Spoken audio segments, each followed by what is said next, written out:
Hai sahabat Bawaslu, jumpa lagi kita dalam Rondi, Rona Demokrasi. Dalam kesempatan kali ini, kita akan membahas tentang mediasi dalam penyelesaian sengketa proses pemilu. Apa sih itu? Yuk kita kenali. Apa sih itu mediasi sebenarnya? Jadi, mediasi adalah mekanisme penyelesaian sengketa dengan mempertemukan para pihak yang bersengketa untuk mencapai kesepakatan dengan dipimpin oleh pengawas pemilu sebagai mediator. Di dalam pasal 1 angka 18 Perbawaslu nomor 18 tahun 2017 menyebutkan mediasi atau musyawarah yang selanjutnya disebut mediasi adalah proses musyawarah secara sistematis yang melibatkan para pihak baik pemohon maupun termohon untuk memperoleh kesepakatan. Lalu, siapa saja sih pihak yang terlibat dalam proses mediasi itu? Di dalam pasal 7 ayat 1 Perbawaslu nomor 5 tahun 2019 yang menjadi pemohon di dalam mediasi ialah 1. Partai politik yang telah mendaftarkan diri sebagai peserta pemilu di KPU. 2. Partai politik peserta pemilu. 3. Bakal calon anggota DPR dan DPRD yang telah mendaftarkan di KPU. 4. Calon anggota DPR dan DPRD yang tercantum dalam DCT atau daftar calon tetap. 5. Bakal calon DPD yang telah mendaftarkan di KPU. 6. Calon anggota DPD. 7. Bakal pasangan calon dan pasangan calon.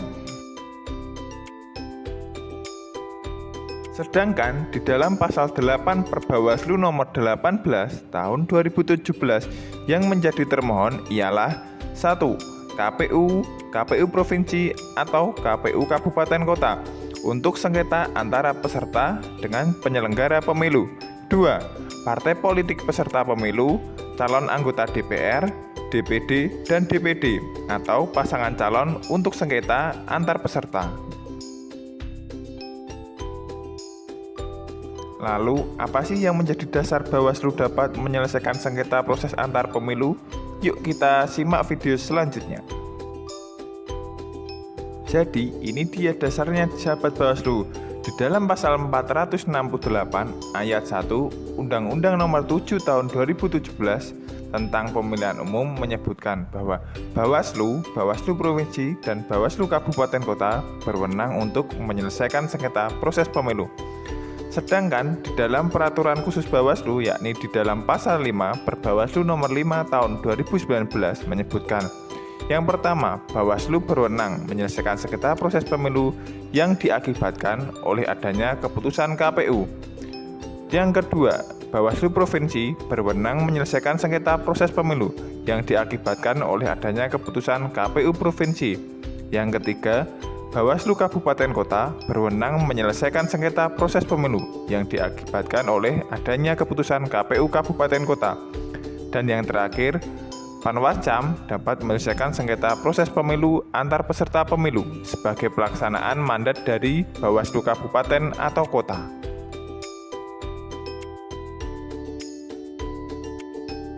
Nah, apa saja sih yang menjadi syarat administrasi pengajuan mediasi penyelesaian sengketa proses pemilu? Yuk kita bahas selanjutnya, let's go! Nah, ini dia syaratnya sahabat Bawaslu. Jadi, di dalam pasal 13 ayat 1 huruf A Perbawaslu nomor 18 tahun 2018 terkait dengan permohonan yang dituangkan dalam form model PSPP 01 harus memuat yang pertama, identitas pemohon yang terdiri dari nama pemohon, alamat pemohon, nomor telepon atau faksimil yang dilampiri fotokopi KTP atau identitas kependudukan lainnya yang sah. Selanjutnya, perihal identitas termohon diatur di dalam pasal 13 ayat 1 huruf B Perbawaslu nomor 18 tahun 2018. Adapun identitas termohon terdiri dari nama termohon, alamat termohon, dan nomor telepon atau faksimil.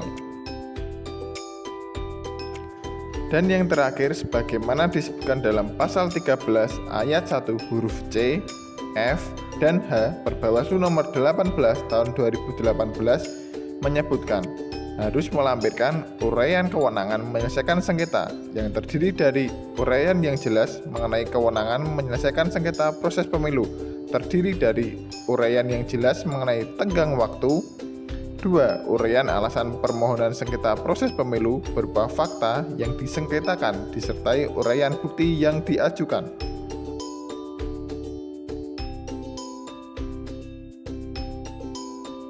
Bagaimana sih jalannya rangkaian proses mediasi? Yuk kita simak video selanjutnya sahabat Bawaslu. Berdasarkan pasal 19 Perbawaslu nomor 18 tahun 2017, proses mediasi diawali dengan pemanggilan para pihak, di mana pemohon dan termohon wajib hadir. Bila salah satu pihak tidak hadir dalam panggilan pertama, maka akan dipanggil kembali. Jika pemohon tidak hadir dalam 2 kali panggilan, maka akan ada putusan gugur sesuai form PSPP 21. Dan jika termohon tidak hadir dalam 2 kali panggilan, sehingga tidak ada kesepakatan, maka dituangkan dalam form PSPP 14. Mediasi dilaksanakan dalam 2 hari secara tertutup. Setelah para pihak dipanggil, maka tahap selanjutnya ialah tahapan mediasi, di mana mediator memberikan sambutan kepada para pihak, lalu memperkenalkan diri dan menjelaskan ketidakberpihakan baik kepada pemohon maupun termohon, lalu menerangkan ketentuan mediasi dan kronologi masalah dari objek yang disengketakan, legal standing para pihak, dan kerugian dan kepentingan langsung para pihak. Tahapan selanjutnya ialah perundingan kesepakatan penyelesaian sengketa proses pemilu, di mana mediator mempersilahkan pemohon dan termohon untuk menyampaikan tawaran poin-poin kesepakatan secara bergantian. Dan di dalam tahapan ini, pemohon dan termohon dapat menyepakati atau tidak menyepakati poin-poin kesepakatan. Tahap yang keempat ialah penyusunan kesepakatan mediator, di mana mediator menjembatani para pihak untuk memecahkan permasalahan dari objek yang disengketakan. Dan yang kelima, penandatanganan berita acara, baik kesepakatan ataupun ketidaksepakatan. Bagaimana jika para pihak tidak sepakat? Berdasarkan pasal 24 Perbawaslu nomor 18 tahun 2017, bila mediasi tidak mencapai kesepakatan, maka akan dituangkan dalam berita acara mediasi tidak tercapai kesepakatan pada form model PSPP 14 yang ditandatangani para pihak dan pimpinan mediasi.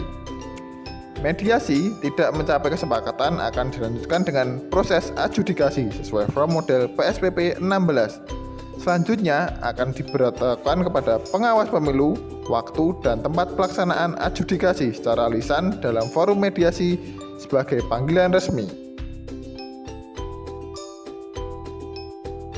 Nah, sampai di sini dulu ya sahabat Bawaslu pembahasan kita tentang mediasi penyelesaian sengketa proses pemilu. Jangan lupa share, komen, like, and subscribe video ini. Dan bagi sahabat Bawaslu yang ingin bertanya ataupun mengkritik video ini, silahkan langsung tulis di kolom komentar. Terima kasih.